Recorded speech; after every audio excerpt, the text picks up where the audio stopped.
ito nagpakaukit sa bato ay nagpaka-engrave ay ito ay mga kahulugan ay partial decoding lamang po at sa mga compass bearing direction kung saan ito nakalagay o naka bearing sa atin.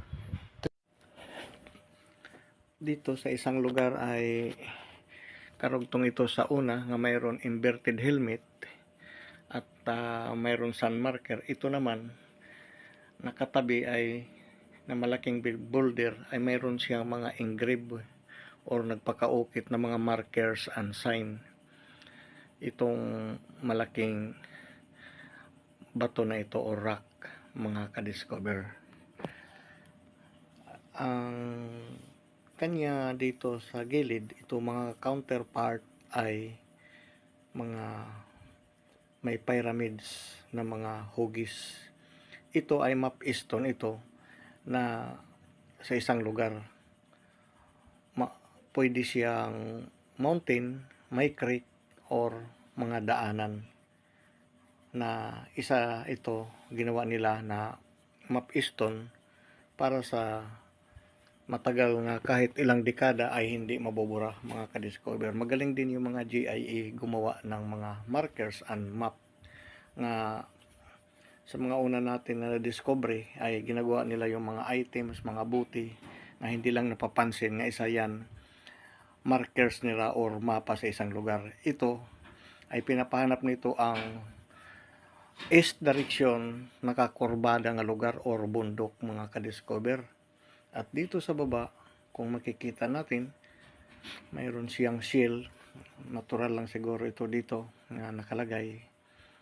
At hindi pa ito distract na itong lugar dahil hindi pa nagalaw siguro itong mga rock ito or mga formation ng mga markers. Ito later day ay load going west direction, mga ka-discover. Bago tayo magpapatuloy, I welcome po sa ating Green Discovery Channel. Shoutout po sa lahat ng nakasubscribe sa ating channel at sa mga taga-subaybay po manonood. Sana nasa mabuti po kayo kalagayan. Dito ay mayroon siyang mga markers or mata or naka-triangle na sa atin partial decoding. Ang ibig sabihin po nito ay mga load or mga deposit dito sa isang lugar or mga sekreto. Dito ay pinapahiwatig nito na para siyang mata na pula yung itong simento. Ang ibig sabihin dito ay indication yan na mayroon possible na mga trap. At dito sa baba may mga basag na buti. Ito ay sinadya talaga nila ito ikalat na mga basagin para pagdating nila makita nila ito ay mga antique ito. Mga color coding po ito sa kanilang sekreto, sa kanilang deposito. Katulad nito box na mayroon mga markers. Ito brown ay hindi ito mabubulok pagdating sa panahon kaya ikinalat nila nga may mga code ito o may ibig sabihin na mga battles. Katulad nito ay para siyang brown or ito siya, may pagka-violet, may color siya nga para siyang sun markers nga marami po yan kahulugan. At dito lang po ay partial decoding na ito ang ibig sabihin na 7 key at heart nga ito ay naka-engrave sa mga rock na ito or bato ay mga load po yan. Dito minsan ang mga angkat precious ay hinahalo lang po nila dito sa mga bato or dinagdaganan. Hindi po yan malalim. Mayroon po maswerte nga nakakuha. Sa ating po pananaliksika, ito ay mga antique na mga basag-basag na buti nga kinating talaga nila. Ito ay blue. Reference of water ay north direction po ito, mga ka-discover, pag mga ganito. Hahanapin yung north. Ito naman green ay east direction. Ang ibig sabihin itong mga battle. So marami po dito mga color coding sa buti, may ibig po sabihin yan.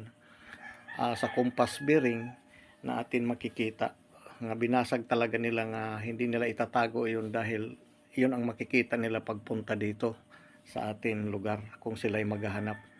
Dito may tatlong stone or kakaiba na para siyang may color o kumikintab ito.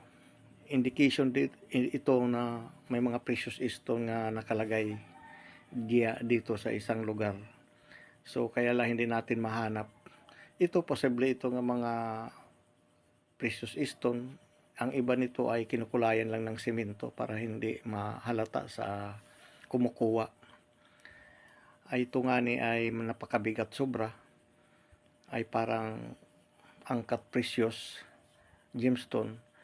Ay ito ay atin nakita nga ang pinapahiwatig doon sa mga nabasag na buti ay yan na po ang mga load na pinapahanap. Mayroon po nakabox or ano pa dito sa atin analyzation. So dito mayroon mga arrow papunta doon sa stone nga parang precious stone ay tinuturo ay yun na nakatumpok na ito ng mga bato na ito na para siyang mga cutting.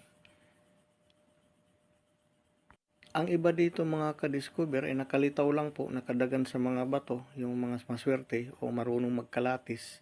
Nga yan po yung mga basag na buti ang pinapahanap ay yung mga iyan yung mga gemstone, yung mga precious nga hindi lang mahalata, minsan binabaw nila sa daanan, sa laterway, sa gitna, at mayroon pa mga meteorite na sinasabi na dinala nila talaga at ihinalo sa bato.